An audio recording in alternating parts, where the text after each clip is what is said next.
today we are going to talk about your weekly Delight meeting.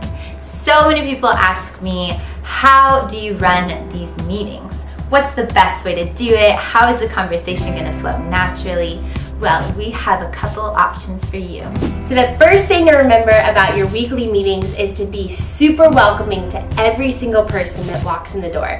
Don't let anybody walk in the door without somebody talking to them. So have some leadership team people ready to go for when people walk in that door. Yes, and the second thing to remember is to have all the leaders spread out.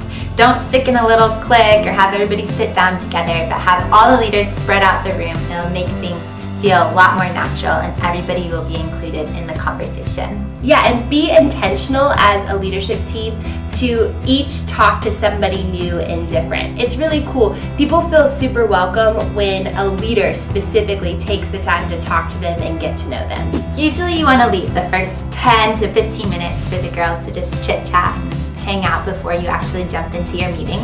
But then once everybody's sitting down, this is your time to just quickly do some announcements and talk about the events that are going on in your Delight chapter that month or any changes or anything. It also might be a good idea to just share a little bit more about Delight, especially for those people that are new to Delight. They might not know what it is or what you guys talk about or anything. So maybe do a quick summary of Delight. Also, introduce those new people, have them share a little bit about themselves so that they feel welcome in your Delight chapter. And then lastly, you also want to make a quick announcement about the curriculum. A lot of times girls will come and not know about the book or the app, so make sure they know about the book, have bought the book, or have downloaded the app on their phone so that everybody is included in the material. So after you've done announcements and all that jazz, now it's time to do the summary of the story. So you're going to want to have one leader quickly summarize what this week's story was about. This is helpful for people who maybe haven't read or for people who forgot about what they read about. So just quickly summarize what happened, and then this is also the chance for one of your leaders to really lead with vulnerability. We talk about this all the time, but it is so important for your leaders to lead vulnerably. So this is where you can share about maybe what you're personally dealing with and how it relates to the story. Be honest, be open, don't try to tie it up with a pretty bow, but just be real and vulnerable. And when you do that, it opens the floor for the whole discussion to be vulnerable and authentic, which is just really cool. And this should only take maybe 10 minutes at the most because you want to leave most of the time for the group discussion. And that is what we are going to talk about now. This is where you have a few different options on how to lead your discussion. The first option is to have one big group discussion. So after the leader summarizes the story and relates it to her own life, she will start off by asking the first or second question in the back of the chapter. And she'll just open up the question and hopefully people will start talking about this story. And she could also, it doesn't have to be a question, it could just be a thought or something that related to her in the story. And if people aren't sharing, it's always a good idea to have those leaders spread out in the room so that they can jump in if there is an awkward silence or anything like that. But if people are talking, the main leader's job is to really facilitate that conversation. You know, if it starts to go off track and you're talking about something totally different than what the story is about, it's a good idea to bring it back in and really help nail down the message of the story and talk about that. So pros and cons for this technique. Pros is that everybody gets to hear from one another. It's really cool to stay in a big group of people and have vulnerable and authentic conversations. And also, I think there's a lot of power in speaking out your struggles in front of a lot of people. There's power and freedom found in that. But maybe cons of this technique is that a lot of times it's maybe 5 to 10 people that kind of dominate the conversation, and then those that are quieter and shyer might not be heard, and they might be able to like hide behind that. And I think in Delight, you really want to provide a place for everybody to be heard and known. So this might be difficult if you're in a really, really large group.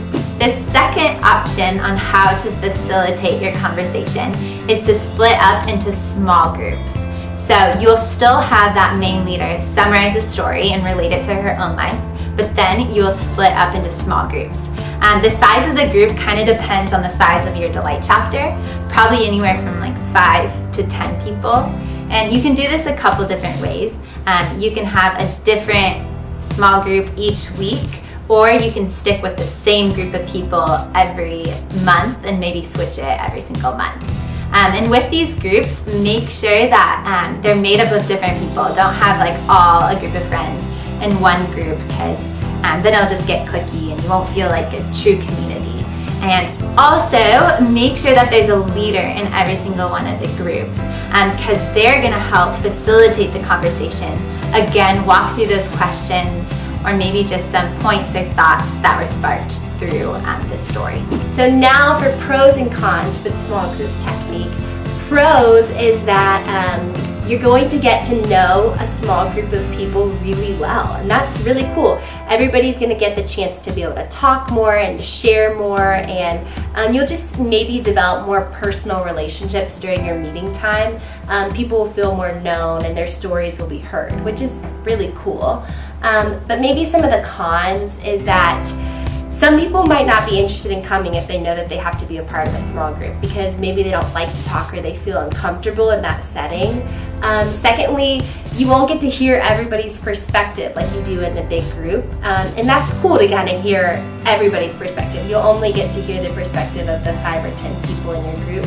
And then the last con is maybe if your group meets in a small space, it can be hard to break up into small groups because there's like 8 or 10 conversations going on, and us women, we get really loud when we talk often, and so it's a little distracting to hear other people talking. And so just be aware of that when you're deciding on what technique you want to use, because if you have a small space, this could be really difficult. The third option that we have for you as you lead your weekly meetings is to do kind of a hybrid of both the big group discussion and also the small group discussion. So how you go about this is you'll have the main leader, again, summarize the story and talk about it, how it related to her own life. And then you'll have everybody kind of turn around and talk about the first or second question with the people around them. So you'll just talk, and then you bring it back to the big group discussion and talk about it as a big group setting and really facilitate that conversation well. So it's kind of a little bit of both, but it will work really well. That's a great option if you're looking for something in between that. So pros and cons for that method. We honestly think it's all pros. We think that's a really, really great option, but just keep in mind, you can do small groups one week, big discussion next week, the hybrid the third week. Keep it flexible. Do whatever works for your chapter and stick with that, and just have fun with it. Don't get stressed out about it. The last thing to remember as you're leading these weekly meetings is to check out the outlines that we have on the Leaders Resources page. For every single chapter, we have an outline, and at the end of the outline, it gives a little activity that you can do during your weekly meeting that relates to the story and dives deeper into the story. They're really fun and really dive deeper into that vulnerability and really strengthen the relationships in your Delight chapter. So check those out. You don't have to do them, but it might be good to do them here and there. The last thing you want to do in your meeting is, if it's a Delight Date week, is go ahead and exchange those Delight dates. So whether you do a spreadsheet or you draw names or whatever your method is, this is the perfect time to do it at the end of your meeting, because then people can connect, they can meet their Delight Date face-to-face, exchange numbers, and plan a time for them to meet. And it's just a great way to close out your meeting. And also, don't forget to close out in prayer. We sometimes forgot that. And don't want to forget that. Even if you're in a rush, just a quick prayer is always really great. But that's all the tips we have for you for leading your Delight meeting. We really think that this will be helpful, and hopefully it is something that you'll be able to use in your next meeting. And we'll talk with you soon.